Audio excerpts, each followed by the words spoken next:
Olá, eu sou Lucas de Godoy, fotógrafo ouropretano, e este é o segundo episódio do podcast Histórias de Ouro Preto, a cidade em cada canto, uma realização do Turismo Social do Sesc São Paulo. Nessa primeira temporada, vamos te guiar em um passeio por essa cidade tão conhecida, mas que esconde muitos mistérios e curiosidades. Esse podcast é um convite a caminhar pelas ruas de Ouro Preto, guiados por memórias, poemas, fatos, curiosidades e principalmente pela gente que aqui vive.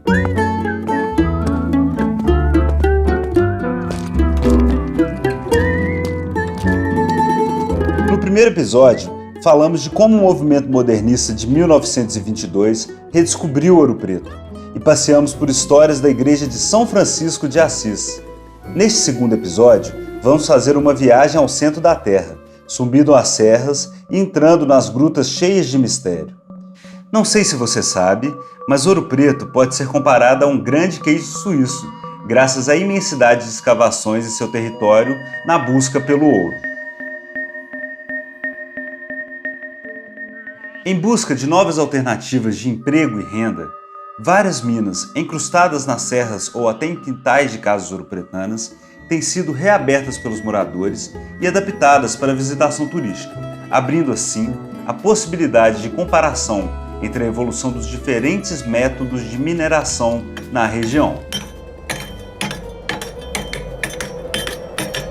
No seu Guia de Ouro Preto, Manuel Bandeira já convidava as pessoas a conhecerem essas minas, antigas galerias de ouro. Ele fala de onde hoje é o bairro das Lajes. O poeta descrevia ser um local onde o ouro era como terra, de tão rico e volumoso. Ouro podre, ele escrevia assim, numa ironia pela facilidade de retirá-lo. Foi isso, como Bandeira mesmo repete, que fundou a futura Vila Rica, a nossa Ouro Preto.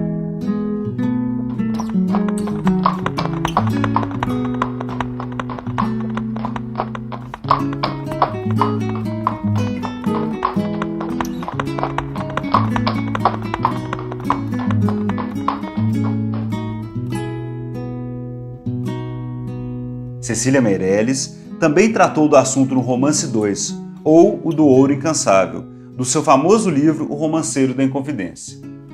1000 bateias vão rodando sobre córregos escuros. A terra vai sendo aberta por intermináveis sulcos. Infinitas galerias penetram morros profundos. Pelos córregos, definham negros a rodar bateias. Morre-se de febre e fome sobre a riqueza da terra. 1000 galerias desabam, 1000 homens ficam sepultos.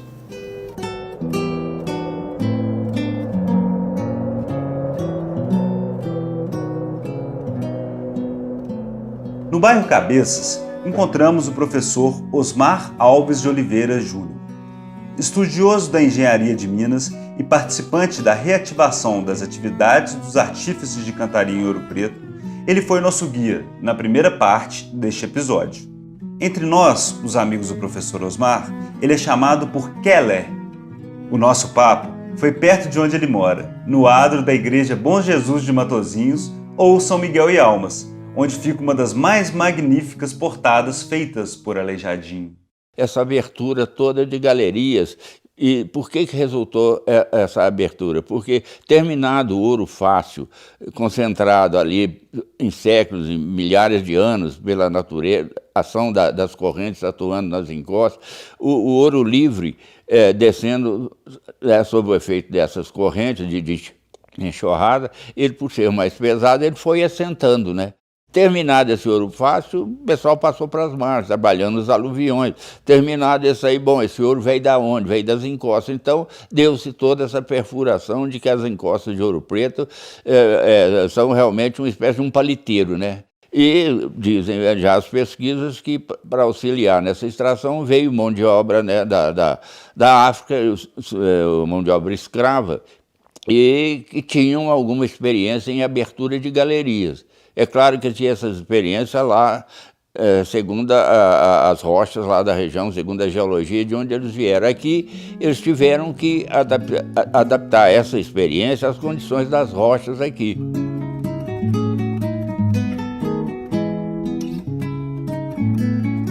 Seguindo o caminho do bairro das Cabeças, em direção à entrada da cidade, fomos ao encontro de uma outra amiga, a historiadora Sidneia Santos, ouropretana como eu e guardiã de uma parte essencial da memória da cidade.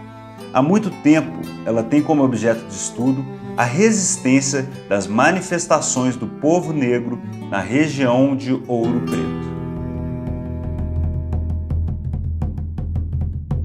Encontramos Sidneia no bairro Veloso, onde ela nasceu e cresceu, na porta da mina do Veloso, que até pouco tempo era desconhecida por muitos e agora pode ser visitada.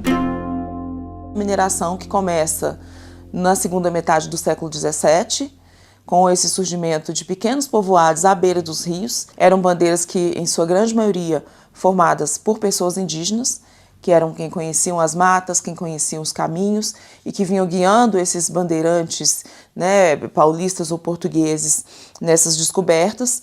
E num segundo momento, já a partir do início do século XVIII, a gente tem a vinda em massa de africanos escravizados, porque chegou um momento que o ouro do leito do rio não era mais suficiente e não era mais possível de ser tirado em grande escala. Precisou-se entrar dentro das serras, entrar dentro dos morros. E quem dominava essa técnica eram africanos. E Portugal já sabia disso. Desde aí o final do século XV, né? Eles já tinham invadido várias regiões da África, já conheciam os povos que dominavam as técnicas de mineração, e são esses povos que vão ser sumariamente escravizados aí por cerca de 400 anos e trazidos para cá. No caso de Ouro Preto, a famosa Vila Rica do Ouro Preto, que muito rapidamente vai ganhar fama internacional, se deve, né, toda a riqueza que Portugal tira daqui, as mais de 1.000 toneladas de ouro que saem daqui durante o período de exploração do ouro, se devem às técnicas, à sabedoria, à ciência, à inteligência africana que estão marcadas nas nossas terras até hoje. Mas, a contraponto de tudo que a nossa história oficial conta, né, e só nos demonstra em situações de submissão, em situações vexatórias, em situações de prestação de serviço. Sem a ciência e sem a sabedoria africana, Portugal não tirava uma grama de ouro daqui. Faço uma pausa no papo com a Sidneia para chamar a sua atenção para outra reflexão que ela fará a seguir. Diz muito sobre como os cantos e caminhos de Ouro Preto ainda se reinventam como forma de gerar conhecimento e também turismo. A Rota das Minas e Galerias, por exemplo, já recebem muitos turistas do mundo todo.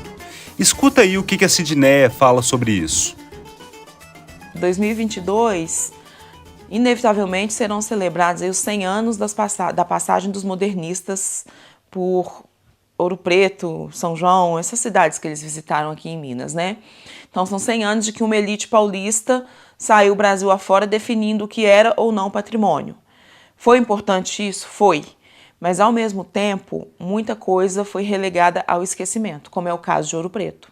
Então aqui preservou-se o chamado núcleo histórico e traçou-se um perímetro dizendo que do núcleo histórico, do centro urbano, até onde a vista alcançasse, tudo estava protegido.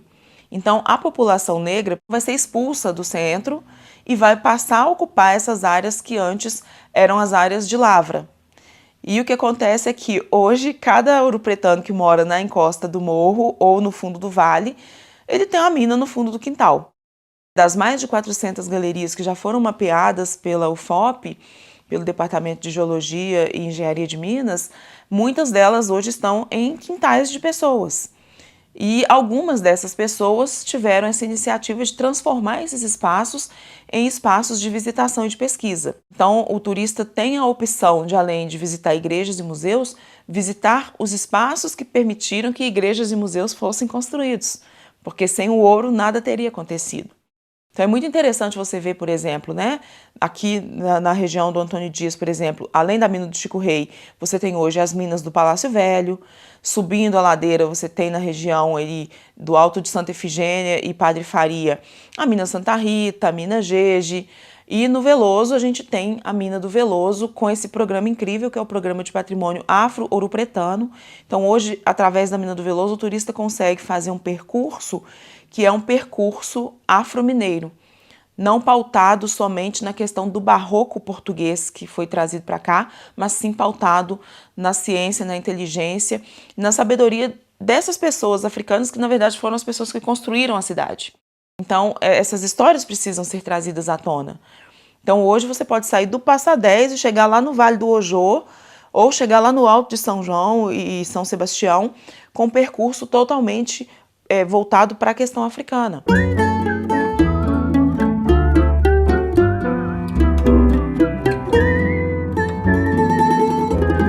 O nosso segundo episódio termina aqui. Bem do alto da Serra de Ouro Preto, eu consigo ver que minhas cidades são muitas. Por isso, o nosso passeio continua no próximo episódio, com uma nova história e outros guias. Pode me esperar no pé da ladeira, que vamos subir juntos até o alto da igreja de Santa Efigênia. Até lá! Esse podcast é uma realização do Turismo Social do Sesc São Paulo. A vinheta de abertura é uma adaptação da música Lira Siciliana, de Marcos Frederico e Flávio Henrique.